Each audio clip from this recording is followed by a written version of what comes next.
All right. Hello, I'm Brian Hernandez, and we are here with just the U.S. Pizza Team informational segment with U.S. Pizza Team premier member Dave Sommers of Mad Mushroom Pizza in Lafayette. Well, in Indiana and Kentucky, I should say. Say hi, Dave. Hey, Dave.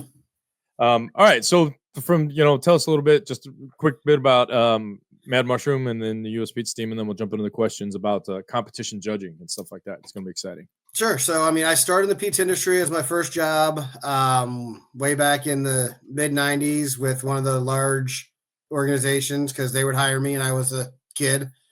And I did that through high school and went on to college to Purdue to study restaurant management and thought I would leave the pizza world behind me. And started working for Mad Mushroom as a sophomore in 94 and stayed with it through graduation and ended up purchasing the company from the original owners in 01. And myself and partners have been running it since then. We've got 6 locations now, 3 in Indiana, 3 in Kentucky.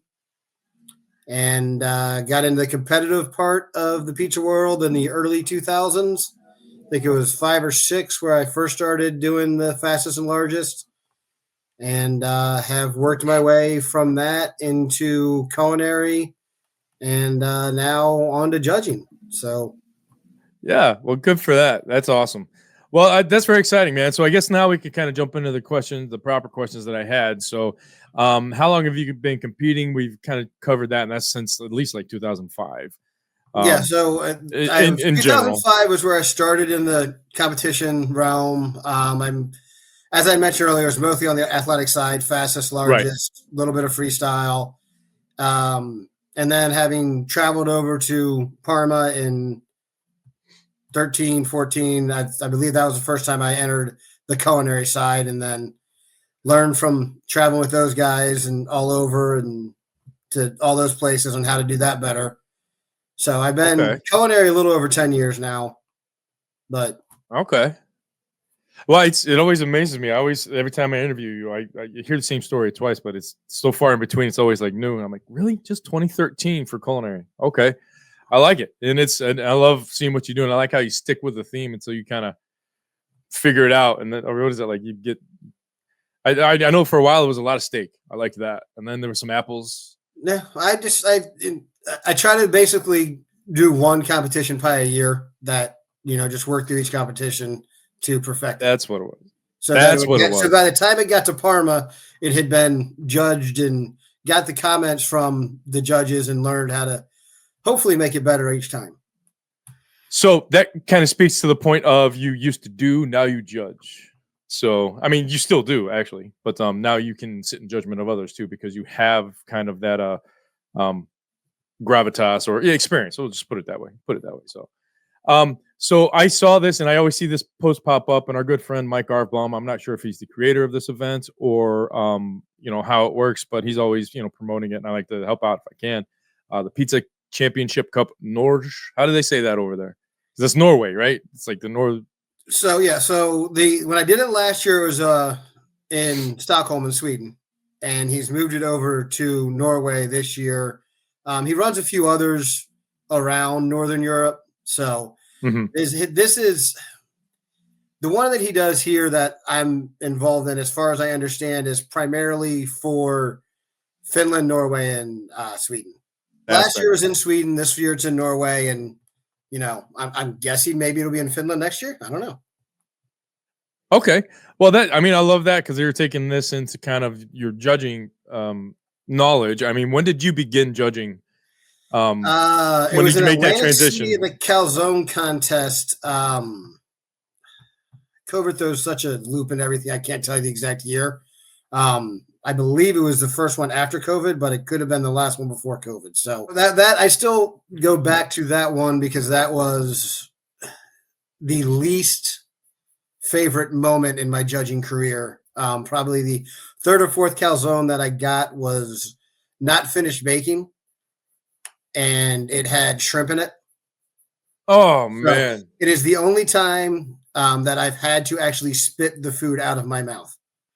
Right. I think you've told me about this because I mean, it's not even just a tasting. It's like, don't want to eat that raw ass seafood. Yeah. I think that was a question, or at least I had. What was your favorite, thing that you've judged? I don't think I put in what was your worst. I should always start with that one. Holy crap! So that was one of your first judging experiences. Obviously, Yes. not the whole day, but and that, I mean, it didn't sour you at all. You were all right. I mean, No, after that, because you understood it. Well, I'd already been competing for enough years at that point that, and I try to look at judging also to help learn how to compete. And, that was a good lesson of make sure that you're testing everything all the way through. What you're going to present to the judges, you need to have made probably dozens, if not hundreds of times to know this is exactly how it's going to get to them. So let me ask you a question, both as a judge and a competitor, and I like that it comes out the person, whoever it was, hopefully should have seen it was undercooked. No, and that's where I don't think they had done the testing on it because it was a calzone contest. So everything's inside. The outside was a beautiful cooked brown calzone, but the rice and shrimp and other things inside had not finished cooking. So so it wasn't still doughy. I was kind of envisioning kind of a doughy thing. It was the innards of the calzone did not reach. Yeah, gotcha. So okay. So all right. Well, at that point, if you're doing something like a calzone, is it a good tip to bring an internal thermometer? Make sure that stuff's. Well, I guess test it. Just test it. If you're come up with a recipe, test it, and know okay, I'm cooking it for this long at this temp. This is going to be the result. I was going to ask what is your first event, but it was Atlantic City sometime right after COVID. Now, was that only, you mentioned you were doing the calzone. Did you do multiple events there? Categories, I should say. In the pizza event also, so that I was not able to judge on that side, obviously. How do you balance competing and doing something like judging? And where should you place the priority? Should you focus more on the competing part, or should you obviously give the judging your all since somebody else's prize is on the line? Well, I mean, I look at it as, managing two different things. So you're going to put all your effort into your competition and do that the best you can. And when you're preparing that and everything else, that has your entire attention. But when you're judging, that has your entire attention on the other side. So in this event, I was lucky enough to have finished competing before I needed to go judging. So there was no thought about that later. But I have since then done it the other way of where I will judge an event and then 4 hours later need to go out and compete. But as I mentioned with the test and everything else, by the time you're at that competition, it should be a routine for you. You know what you're making, and that's where it is. Yeah, no, that's a good point. I mean, it's about multitasking. Most people can do it in their kitchens, and hopefully you should know it at some point that you can't do it. So that's great. I mean, I'm always looking for people to judge my stuff, so I want people to listen to this and know that you can do both. You can, but obviously, I think Ron Swanson says it best. Though he's like, "Don't half-ass two things, whole-ass one thing." Yeah, it's great advice. So. All right, man. Well, two things, then do that. That's true. Some people have a big ass. I can vouch for that. A lot of us pizza team guys have big arses. So, how many categories or events have you judged since then? Since then, I've done Orlando. I've done a couple localer. That's a heck of a word. I love it. More local type things. I did one down in Indianapolis and nice. That sort of thing. So it's, but I've done the U.S. Pizza Team ones down in Orlando. And then, the other side, it's that we're kind of just sticking on the culinary. I've been helping with, the judging side of the athletics and everything else for well before that. So it's a different type of judging, but it's still the same responsibility. Your actions are what determines the results for the competitor somewhat. That is a different set of kind of judging because the athletics it's all run by numbers for the most part. You do judge the freestyle, which is a opinion-based judging, but like the largest and fastest is all done by the math. And it's different. I mean, there's a different set of pressure on that kind of judging because you got to make sure you're doing it right. And you got these guys looking over your shoulder. And I mean, you got to decide what hole is bigger in the dime or an eraser, what kind of pressure goes into that, or is it just kind of Well, were as you you kind of nervous the mentioned, first time? Did it?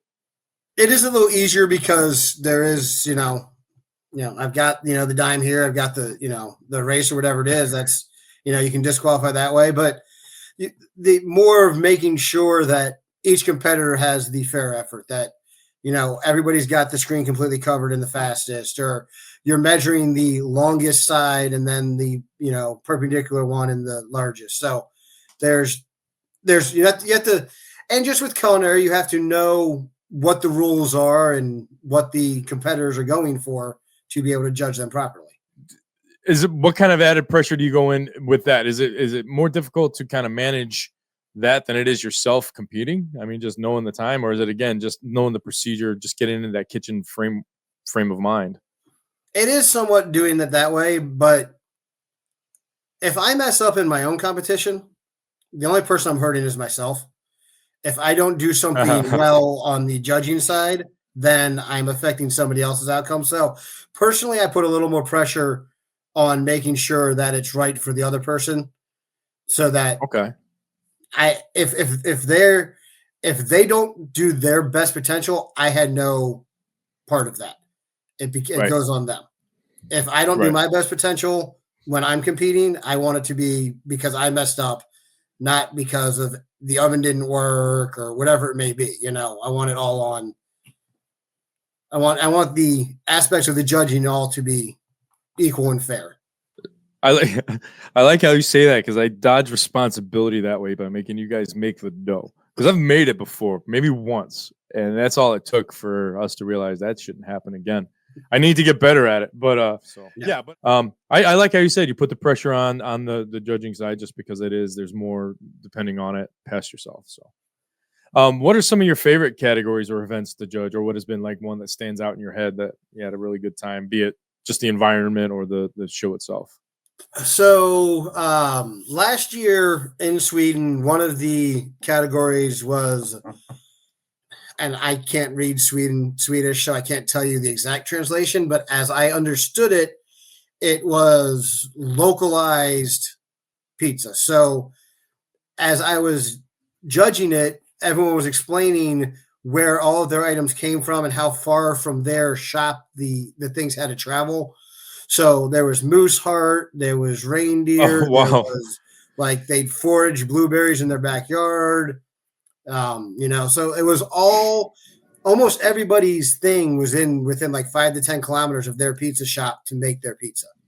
So Okay. hyper local competition type of thing. So the dough and the cheese were allowed to be from further out because you can't necessarily harvest your wheat within 5 kilometers and do that. But the main ingredients on the pizzas were hyper local, and that was really kind of neat. I like it. But how as a judge, how do you judge what's the verification process, I should ask, on did this actually come within 5 kilometers of this house? Because you're obviously not going to visit. Or, I mean, what do they have to submit to prove it? Is it just word of mouth? Take their word for it? I'll say sitting at that table, it was not my responsibility to know.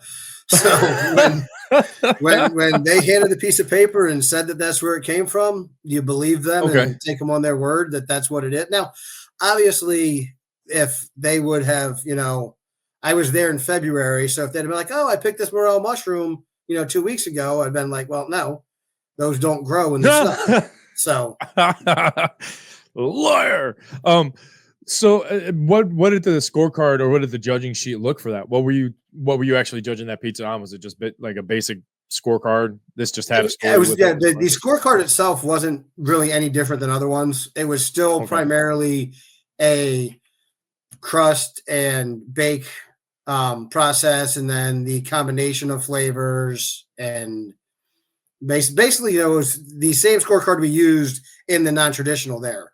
It was just I get it. It was just kind of a section of that. As a judge, and I'm asking, not knowing that I'm probably not going to change it, but do you prefer open or blind judging? Now, I currently do ours as open judging because I don't like sequestering judges, because that's got to suck. I've done it, and that sucks. But also, that's how we do it. They do it in Italy. It's kind of a preparation tool for that, since the prize Mhm. is typically that. And Have you done either, both? Which have you done, and which do you I have prefer? done both. I prefer when I'm judging for the open judging because I like to, although I'm not necessarily scoring the competitor on it, there oftentimes another judge who is scoring them on how they're preparing their food. I do like to watch them and see how they're doing things. And beyond that, um, I mean, sometimes I have to use a translator, but I enjoy being able to ask them things about their pizza and why they chose certain ingredients to match with each other. That it Okay, wasn't just so like, oh, I mean, sometimes it's, oh, my grandma always used to do this, or oh, because I like the sweet and the salty, whatever it may be. yeah. But it, I like having the discourse with the competitor, and it kind of gets you to understand their product or their pizza a little bit better. Okay. I mean, that's exactly why I like the judges to do it. I like and I know they grill you in Italy, so I like the people to be on their toes, ready to answer questions. Do you ever get up and um, go to the table, kind of watch them there? Because I allow it. I know they allow it in Italy. It just doesn't happen that I'll often. walk around some, and there's downtime, especially like between the pizzas you're presented, and you can be sitting there for 6 to 8 hours occasionally, so you don't necessarily want to be in that one spot that entire time. So, Yeah. and I will say So over there, Mike does a good job of rotating people through, so it's not as much there, but there I have been in other events that you're just kind of like, all right, you're judging here. We're gonna sit there for a while, and we're yep. just gonna pump them through. And that happens more in the blind events, I believe. Which to me, there is a portion of the blind that's good too. Every judge wants to believe that they're not going to have any favoritism, and it takes away any ability to. You kind of led into my next question that I was going to ask you. Does open judging sway the outcome in nay way? Anyway, I meant. Look at my typos. Don't judge me.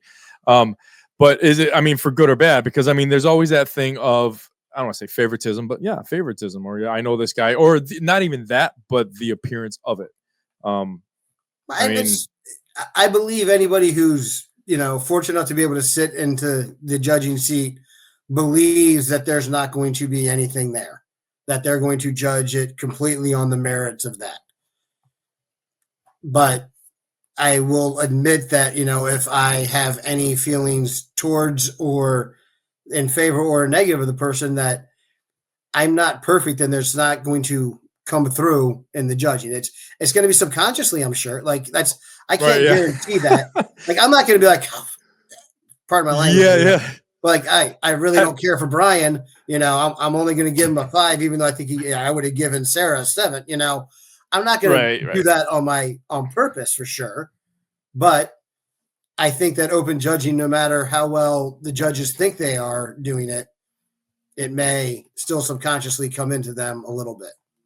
I mean, that's always my biggest worry, is that people will, if somebody doesn't like the scoring, that they feel that it's like, this guy judged these people that way. And I mean, that's why we have it open. They get all the judges are numbered, so it's not like they have names, but they could figure it out. Just look at the sheet and Yeah. know. But I mean, the best thing for the competitors is the feedback. But I mean, And well, that's it also why also you don't is so have, transparent. you don't have one or two judges, so that you have Yeah, a large panel that allows it to, yeah. whatever may be on this one judge, the other one's the other way. So What do you think is a good kind of cross section of judging? Should you I, do I that? think Get the all judges, opinions of? they need to understand what the competitor is attempting to do. So if it's a Detroit style pizza competition, they need to know the characteristics of Detroit style and what they're looking for and how to judge that. Right. So Okay. if you can bring in one of the best Napolitana style pizza makers in the world to come judge a Detroit, and they might have no idea what it's supposed to be and be like, well, this is just awful pizza, because all they know is their wood fired style. So, Yeah.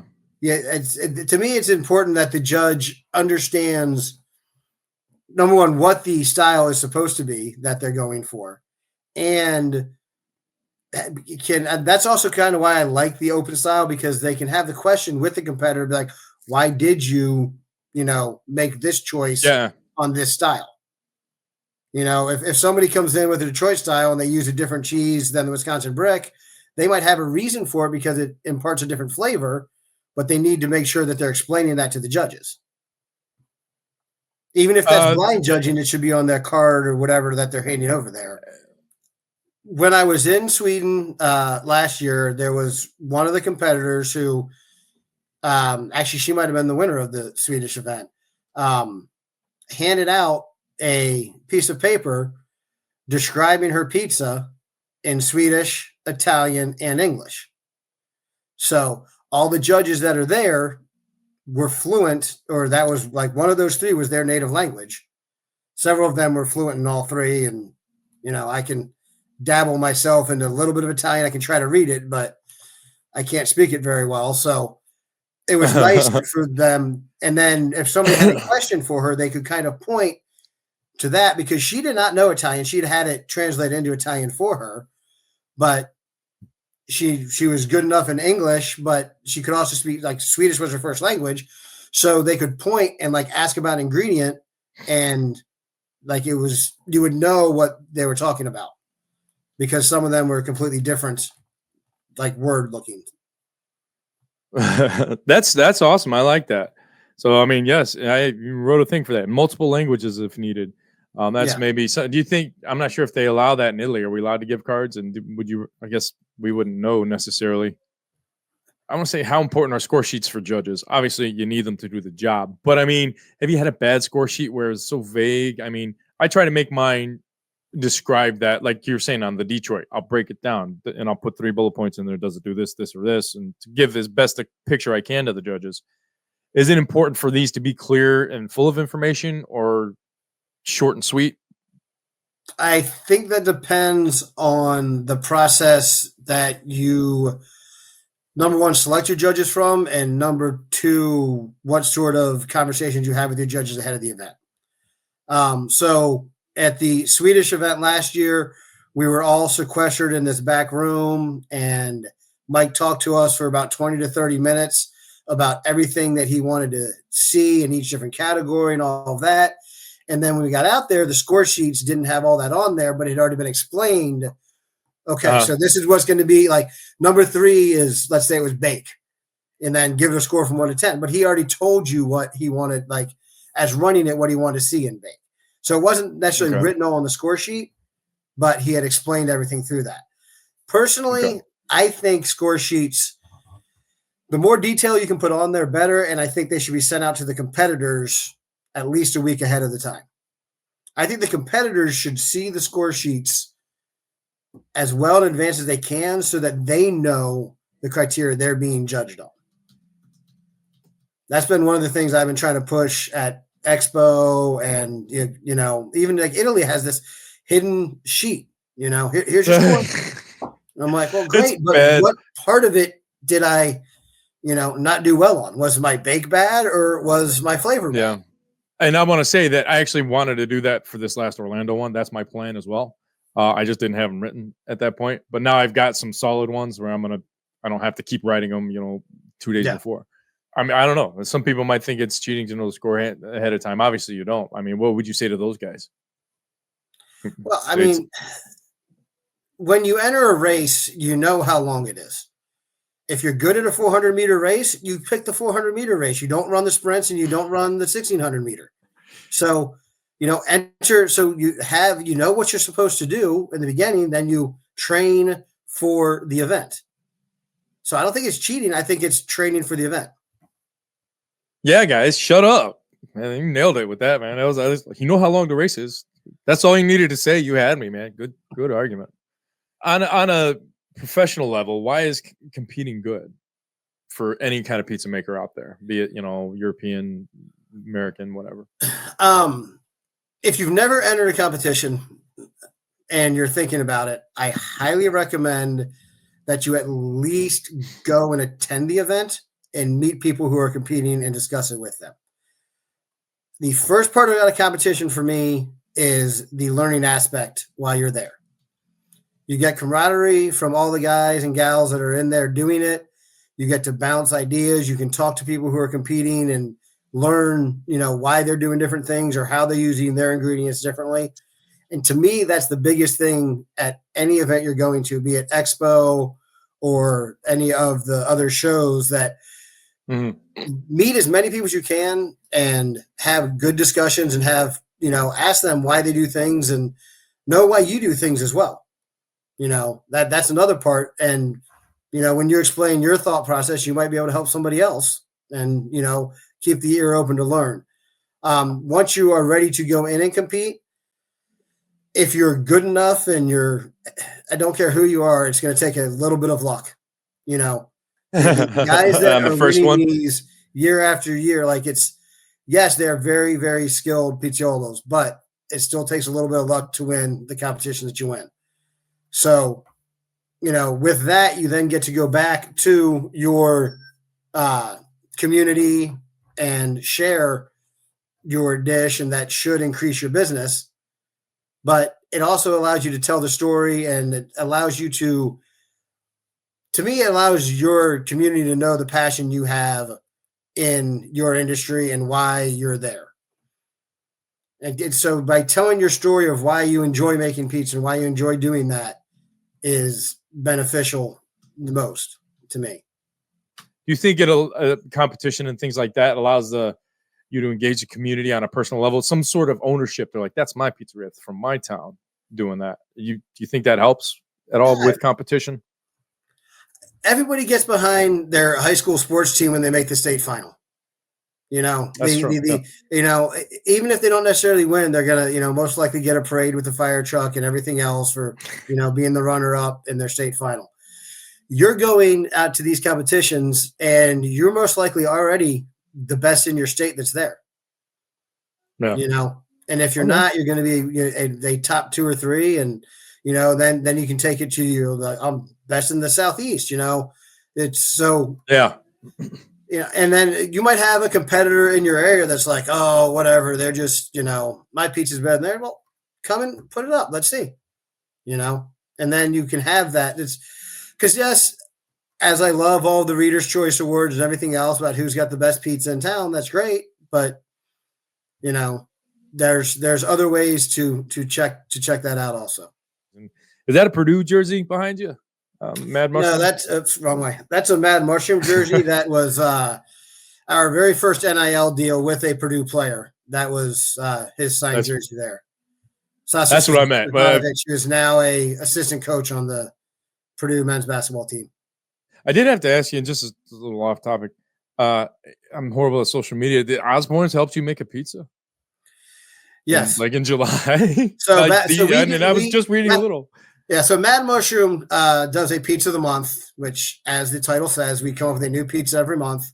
In July. So back in June, one of our managers down at our Richmond, Kentucky location, she's a huge Osborne fan and listens to their podcast all the time. Mm-hmm. She sent in a submission to them asking them what their favorite pizza was and what they would do. And so they answered a question on the podcast and they came up with that. So we made it. We reached back out to them and was like, hey, we'd love to use this. And they were like, yeah, sure. So that's so Jack really wanted the pineapple on it and the others didn't necessarily. So they got pineapple on half of it. And we had to go with a different type of it wasn't a traditional Mad Mushroom sauce. It was more of a Napolitana style, just a fresher. I don't want to say fresher because that would mean ours is not a less spiced sauce, a more pure tomato base, because that's what Ozzy wanted. Right. And Sharon wanted extra cheese, and it's still available on their podcast to listen to, or you can find it on our social media, probably still Ozzy. Obviously, as you have. Yeah, I saw that. The only link there, I think, was to order online, but I know you were about to come on, so I didn't get a chance to look at it more. But, I mean, that's great. I was about to ask who had the pineapple half. That's funny. I would totally eat that pizza. I mean, I like all those flavors, both sides. I allow this in my competitions. Do pairings help your score. Also, I know people do like presentation boards. There's no scores. There's no scores given for it in Italy. No scores given for it. Does it help? Even if there's no score on paper for this, does it influence a person's judging? Do you think? Again, I think it'd be somewhat subliminally. I think it does assist it. I think that it needs to be a simple presentation, though. Basically, the only thing on the board should be your pizza and what went into your pizza. I don't need a bunch of fricassee and all this other crap that's not on the pizza, and orange slices and lemon zest. If it's on the pizza, cool, but don't make it look pretty around it. Just, if you want to display what went into your pizza, then I think that's fine. As far as pairing drinks, I guess that kind of just goes to how well you're doing it. If you're doing an excellent job of it and it really matches and makes an ingredient that's on the pizza pop differently, then yeah, I'm all for doing that. But you need to make sure you explain why you're doing it and what you're supposed to be doing. And no, but again, you can completely fail with that too. You can pair a drink that isn't benefiting the pizza at all. So if you because you've got some home brew that you want the judge to taste your beer, and you put it with the pizza that doesn't go well with beer, then it can damage it. What are some of the best tips that you can give for anyone wanting to begin judging pizza competitions? So you need to learn about the judges you're going to what pizzas you're going to be judging. It's if you have never had a Detroit style pizza, don't go and try to judge a Detroit style pizza. Understand that if you're going to get into this, you might have to eat food that you do not enjoy the taste of, and that's okay. That's a good one. It's fine that you can still give somebody a high score if you don't like the flavor of one of the toppings. If you are just anti-olive and you just really hate them, you still can be a judge and you can eat that olive pizza and understand why they're putting olives on there to complement the other toppings. It may not be your favorite flavor, but you'll know why they're doing it, and you need to understand that. I would say to read some of the better books out there about pizza, like Geminiani's Pizza Bible, that'll help you learn about all the different types of pizza. Another Bible, the Flavor Bible. I enjoy looking at that to learn about different pairings on how, like what meat's going to go well with an artichoke, what's going to do this, that. So just diving into that a little bit and learning how different flavors can work together. And I like that. We all can put it in our mouth and be like, oh, that tasted good, or oh, that tasted horrible. But you should have an understanding of why you think, like, why is it that way? Yeah. And it's not always reading. It's, it's kind of what we talked about earlier when you're going to these competitions and you're with these people who have been competing for decades, some of them, take the time to talk to them and ask them questions and learn from them about how they make their product and why they do it their way. Yeah. Why is somebody out there, putting milk in their dough? Why is, one person doing 100% hydration and somebody else is doing 58% hydration? And those are two completely great hydration levels depending on what pizza you're trying to make. So I guess that leads me to kind of my next question, which is like, what are some of the best tips for people wanting to, start putting on a competition? Any judge specific tips. As a judge, you would tell this person, this is what you should do for the judging side of it if you're going to put something on. There needs to be plenty of water for the judges. A fruit of some kind I would recommend, or a couple different fruits, just to give them an ability to kind of rinse their mouth out and get a fresh flavor in if need be. Sometimes the pizza can be overwhelming with salt or with some flavor of a different kind that they need to be able to get out of their mouth. They need to make sure that the judges know. I'm not sure exactly how to say it, what they're judging. Obviously, it's not just pizza in general. Like, what are they looking for from these pizzas? Like, and you put a lot of that on the score sheet for them. But some, as I mentioned before, like Mike likes to tell people instead of having written down there, but as long as the judge knows what they're going in there for and what it is, if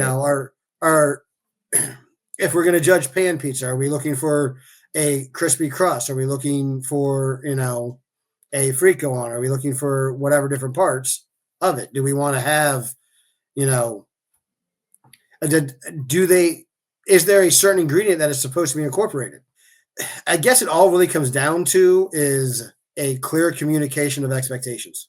How many slices is too many? This is the main reason for my 2-table system, is that I try not to go over 12. 13 is kind of my limit, but that really limits the number of people I can get, especially if you have to manage multiple tables. How many is too many for a judge to eat and still be good at judging, because you get palate fatigue?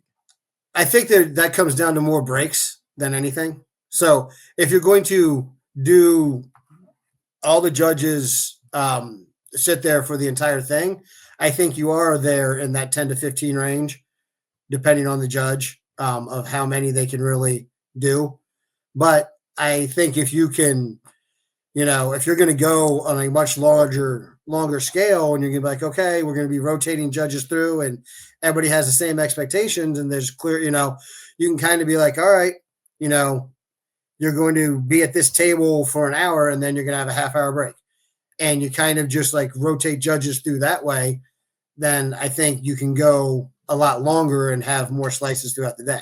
Man, I think you've given me so much information to write about, and to let anybody who wants to get into judging or who is already judging kind of either reaffirm their beliefs, or hopefully somebody learned something. So is there any one last thing you want to say about competition, Mad Mushroom, or the pizza world in general? Just wish everybody a good afternoon, a happy holiday season, depending on when you're putting this out there, and stay safe. All right. Yep. I love it. All right. Stay safe, everyone. We'll see you guys next time.